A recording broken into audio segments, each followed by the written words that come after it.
하나님께서 부르시는 사람들을 보면 참 다양합니다. 그 중에는 어부도 있고 세리도 있고 한나라의 총리도 있고 또 율법 교사도 있습니다. 하나님은 다양한 이들을 통해서 일하시지요. 오늘 말씀에는 아모스라는 사람이 나오는데 그는 목자였습니다. 1절 말씀에 이렇게 기록하고 있지요. 아모스는 드고아 마을의 목자였는데 하나님께서 그에게 이스라엘에 대한 환상을 보여주셨습니다. 여러분, 목자는 이스라엘 당시에 아주 흔한 직업이었습니다. 이스라엘의 주된 생업이 목축이었기 때문이지요. 그러니 너도 나도 다 가축을 키우며 살았습니다. 그래서 양치는 목자는 그리 특별할 직업도 신분도 아니었습니다. 그런데 하나님의 말씀이 목자인 아모스에게 임하게 되어집니다. 왜 목자이었을까요? 지금 우리에게는 이상할 것이 없지만 이스라엘 당시에는 꽤 낯선 일이었습니다. 목자는 하나님의 말씀과는 좀 거리가 있는 사람이었기 때문입니다. 그리고 율법을 가르친 선지자도 훈련받은 제사장도 아니었습니다. 그런데 왜 하나님은 양치는 아모스에게 말씀하셨을까요? 이유는 간단합니다. 말하고 싶으신데 말을 전할 사람이 없었기 때문입니다. 하나님께서 얼마나 답답하셨을까요? 그만큼 그 당시 이스라엘은 어둡고 무질서하고 혼란했습니다. 지금 우리나라 대한민국과 같지 않을까 싶습니다. 여러분, 이스라엘에게 선지자가 없었던 것 아니었습니다. 오히려 선지자는 넘쳐났습니다. 그런데 사람만 많았을 뿐 정작 하나님의 말씀을 대언할 자가 없었습니다. 사람이 없는 것이 문제가 아니라 그 많은 사람들 가운데 하나님의 말씀이 없었던 것이 문제이었습니다. 그래서 하나님께서 고르고 골라서 결국 고민 끝에 말씀한 사람이 드고아의 목자 아모스였습니다. 생각해 보면 이전에도 하나님의 말씀은 그렇게 임하지 않았나 생각해 봅니다. 예수님께서 이 땅에 처음 오셨을 때에 아기 예수를 맞이한 사람은 저 궁궐의 왕도 제사장도 바리새인도 아니라 예수님을 맞이한 사람은 빈들의 목자였습니다. 누가복음 2장의 말씀에 이렇게 기록하지요. 그 지역의 목자들이 밤에 밖에서 자기 양떼를 지키더니 천사가 이르되 무서워하지 말라. 보라, 내가 온 백성에게 미칠 큰 기쁨의 소식을 너희에게 전하노라. 예수님의 오시는 소식은 빈들의 양을 치던 목자들에게 먼저 임했습니다. 왜 그랬을까요? 말해도 듣지 않으니요. 아무리 알려도 관심조차 없으니요. 예수님의 소식은 저들밖에 잠자던 목자들에게 전하여졌습니다. 여러분, 어쩌면 오늘 우리의 상황도 크게 다르지 않다 생각합니다. 우리도 잘 듣지 않지요. 우리도 관심이 없습니다. 이제 며칠 남지 않은 올 한 해 우리가 해야 할 일들에는 분주해도요. 연말에 여행을 가고 모임에는 관심이 있어도요. 지난 간밤에 뉴스에 화들짝 놀라기는 해도요. 내게 오실 주님의 소식에는 별 관심이 없습니다. 여러분, 나는 대림절 내게 오시는 주님을 어떤 기대와 소망을 갖고 있는지요? 나는 예수님을 맞이할 준비가 되어 있는지요? 그래서 여러분, 우리는 빈들이 되어야 됩니다. 저 들밖에 목자들처럼 우리들도 빈들에 서야 합니다. 집 나가서 저 빈들에 살라는 말씀이 아니고요. 우리의 마음이 빈들이 되어야 한다는 말씀입니다. 요란한 세상으로부터 우리의 마음을 분리해 내는 것입니다. 장소의 분리가 아니라 우리 마음의 분리입니다. 예수님은 이것을 심령이 가난한 자라 표현하셨습니다. 심령이 가난함이란 쉽게 말하면 우리 마음을 비워내는 것입니다. 우리 안에 너무 많은 것들이 들어차 있기 때문입니다. 꼭 필요한 것, 있어야 할 것이 들어있으면 얼마나 좋을까요? 그런데 별로 중요치 않고 별로 필요치 않은 것들이 우리 안에 너무 많이 들어있습니다. 그 많은 것을 다 이고 지고 살아가려니 우리가 얼마나 고되고 힘이 듭니까? 다른 이들을 바라볼 여유도 또 예수님이 들어올 틈도 우리에게 없습니다. 우리가 잘 아는 노래 가운데 이런 노래가 있습니다. 내 속엔 내가 너무도 많아 당신의 쉴 곳 없네. 내 속엔 헛된 바람들로 당신의 편할 곳 없네. 바람만 불면 그 메마른 가지 서로 부딪히며 울어대고 쉴 곳을 찾아 지쳐 날아온 어린 새조차 가시에 찔려 날아가고 내 속엔 내가 너무도 많아 당신의 쉴 곳 없네. 누군가는 이 노래를 자기 상황에 맞게 이렇게 풀어 놓았습니다. 내 속엔 온갖 잡다한 욕망들이 너무도 많아 당신의 쉴 곳이 없습니다. 내 속에 있는 나도 어쩔 수 없는 어두움 때문에 당신께서 쉴 장소를 빼앗기시고 내 마음에 있는 나도 이길 수 없는 불안 때문에 제 마음은 마치 저 무성한 가지 나무 숲과 같습니다. 바람만 불면 그 메마른 가지들이 서로 부대끼면서 울어대고 쉴 곳 찾아 날아온 지친 어린 새들마저도 가시에 찔려 다시 날아갑니다. 그렇습니다. 내 속엔 온갖 잡다한 욕망과 생각들이 너무도 많아 당신이 쉴 곳이 없습니다. 여러분, 내 삶을 한번 들여다보시지요. 내 마음을 한번 살펴보시지요. 내 속에 무엇이 그렇게 많이 들어차 있는지요. 너무 많은 것들이 들어있어서 하나님을 예배하는 이 시간조차도 우리는 그분을 맞이할 여유가 없지 않은지요. 여러분, 좋은 방법이 있습니다. 우리의 속을 비워내는 것입니다. 무엇을 더하기보다 무엇을 더 달라고 외치기보다 우리 안에 채워져 있는 그 잡다한 것을 욕심을 걱정을 후회를 미련을 불안을 염려를 비워내는 것입니다. 그리고 그 자리에 예수님이 들어올 자리를 만들어내는 것입니다. 여러분, 그에게 예수님이 찾아오십니다. 예수님이 찾아온 그 자리에 평안이 고요함이 깃들게 되어 있습니다. 마치 빈들의 고요하고 조용함 같지요. 세상이 알 수 없는 평안이 찾아듭니다. 저는 이 자리에 우리 모두 마음 가운데에 그와 같이 예수님께서 허락하시는 하늘의 평안이 채워지기를 축복합니다. 사실 중요한 것은 내가 어디에 있느냐가 아닙니다. 내가 도심에 있느냐 아니면 저 사막 한가운데 있느냐, 그것이 중요한 것이 아니라 중요한 것은 내 속에 하나님께서 함께하고 계시느냐입니다. 그래서 심령이 가난하다는 말은 다른 말로 주님의 함께하심에 대한 갈급함을 말합니다. 내 속에 너무 많은 것들이 있어서 내가 속이 너무나 부자여서 예수님 아니고도 사는데 큰 어려움이 없는 마음의 상태가 아니라 예수님 아니고서는 도저히 살 수 없는 빈 마음의 상태. 비록 육신은 먹고 사는데 지장이 없지만 영혼에 채워지지 않는 그 갈급함으로 하나님을 간절히 찾고자 하는 심령의 가난함을 뜻합니다. 여러분, 그 심령의 가난함으로 내 마음이 빈들이 되어져서 내게 오실 예수님을 만나게 되어지는 이 대림절 기간이 되기를 소망합니다.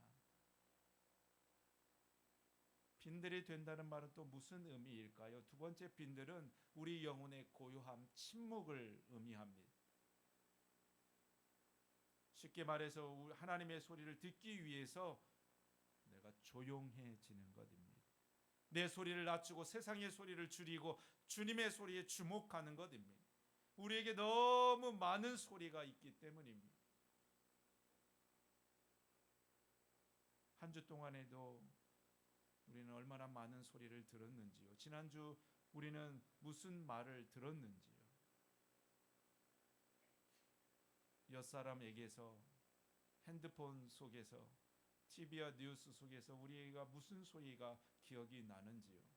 크게 떠드는 소리, 소근대는 소리, 절규하고 외치는 소리, 비아냥거리는 소리, 분노하고 폭발하는 소리, 차 달리는 소리, 세탁기며 청소기며 전자기기 돌아가는 소리, TV 속의 광고 소리, 그야말로 말의 홍수 속에 우리가 살아갑니다.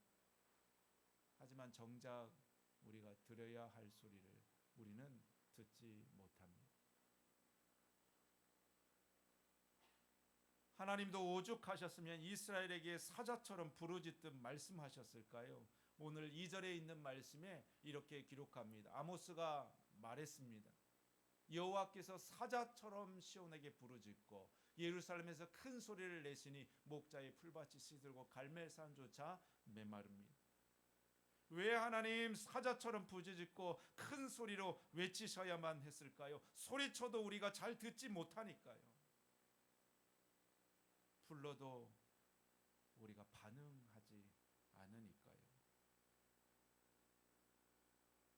그래서 여러분, 빈들은 침묵으로 우리를 부르시는 하나님의 초청입니다. 빈들은 조용한 곳이지요. 빈들은 아무 소리 없습니다. 저는 가끔 초저녁 교회 밖을 나설 때가 있는데 요즘 같은 겨울철에 추수 끝난 들녘에 볼 때면 불빛 하나 없이 적막합니다. 아무 소리 없습니다. 가끔 동네 개 짖는 소리만 들릴 뿐입니다. 여러분, 이스라엘의 목자들의 빈들도 그와 같이 고요하지 않았을까요? 그래서 여러분, 우리도 빈들이 되어야 합니다.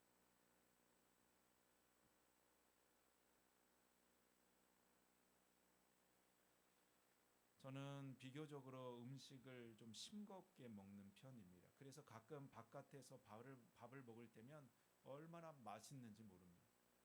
입안에 그 MSG의 그 맛이 얼마나 맛있는지요.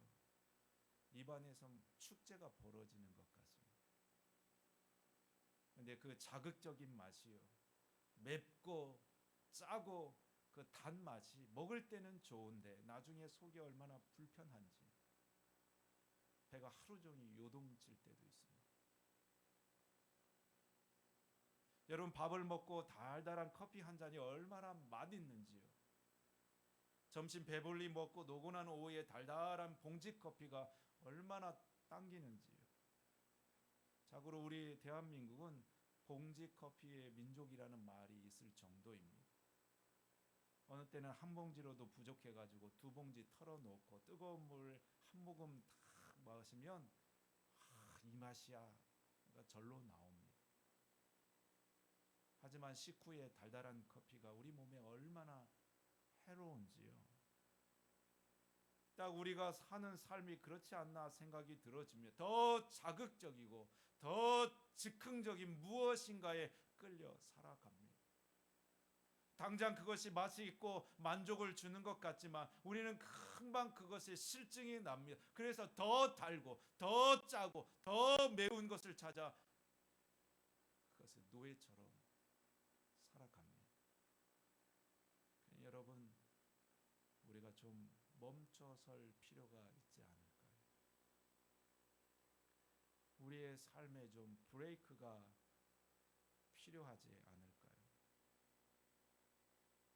저는 대림절 기간이 바로 그와 같은 때라 생각합니다.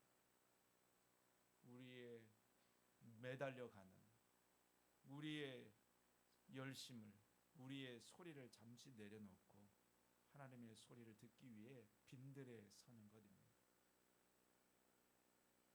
그 아무도 없는 빈들에서 하나님께서 내게 들려주시는 소리에 귀 기울여 보시기를 바랍니다.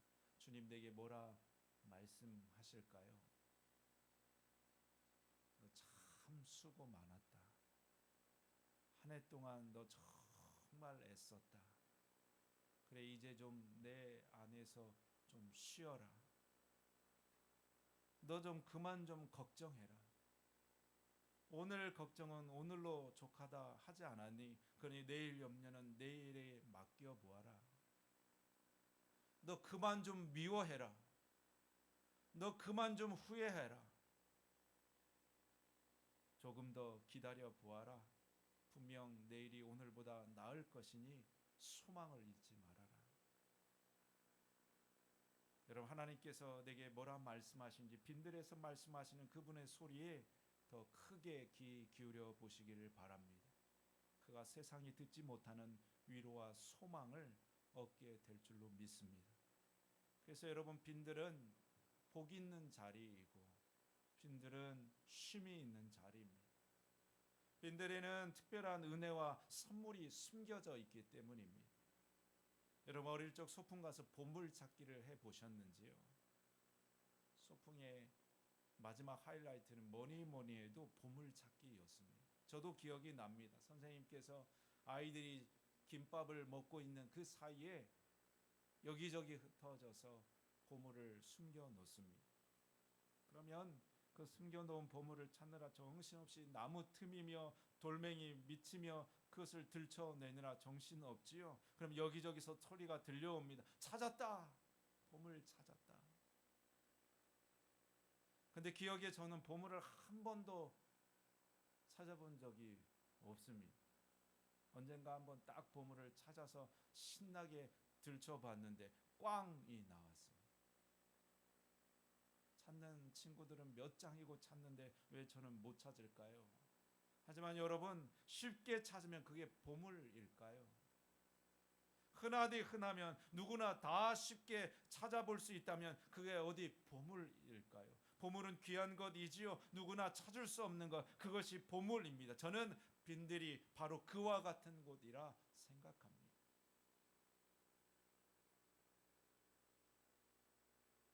보물찾기 이야기하니 또 다른 이야기가 생각이 납니다. 초등학교 유난히도 가난했던 한 소년이 미술 시간만 되면 늘 주눅 들기 일쑤였습니다. 미술 시간에 크레파스가 없어서 그랬습니다. 가난해서 크레파스 살 돈이 없어서 미술 시간마다 짝꿍의 것을 빌려 써야 됐습니다. 하지만 그거 빌려 쓰는 것도 하루 이틀이지요. 짝꿍도 어찌나 눈치를 주는지요. 야, 내 크레파스 그만 좀 써! 하는 소리에 얼마나 가슴에 한이 되어지고 가슴에 쓰라렸는지요. 그런데 어느 날 학교 소풍에 가서 보물찾기를 하게 되었습니다. 그도 짝꿍과 함께 종종거리면서 부지런히 보물을 찾아드렸지요. 근데 이게 웬일입니까? 얼마 가지 않아서 나무 밑에서 금방 보물을 찾게 되었습니다. 얼른 그 종이를 읽어보았지요. 그런데 거기에 커다랗게 크레파스라고 적혀져 있었습니다. 얼마나 좋고 행복하던지요. 이제는 짝꿍 눈치 보면서 크레파스 빌려 쓸 일이 없게 되었습니다. 미술 시간에 주눅질지 않고 마음껏 그림을 그리게 된 것입니다. 그날을 그는 잊을 수 없다고 했습니다. 나중에 알게 됐지요. 그가 그렇게 쉽게 크레파스를 발견하게 된 이유를요, 담임 선생님이 숨겨놓은 것이었습니다. 항상 주눅 들어서 크레파스 빌려 쓰는 그 아이가 너무나 안쓰러운 선생님께서 소풍날 크레파스를 크게 적어놓고 나무 밑에 숨겨 놓았습니다. 그리고 짝꿍한테 시켜 놓아서 그 친구를 느티나무 아래에 데리고 가 보물을 찾게 한 것이었습니다.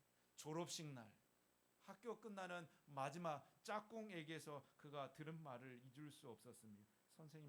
선생님께서 너한테 절대 이야기하지 말라고 그랬어. 선생님이 너한테 절대 이야기하지 말라고 그랬어.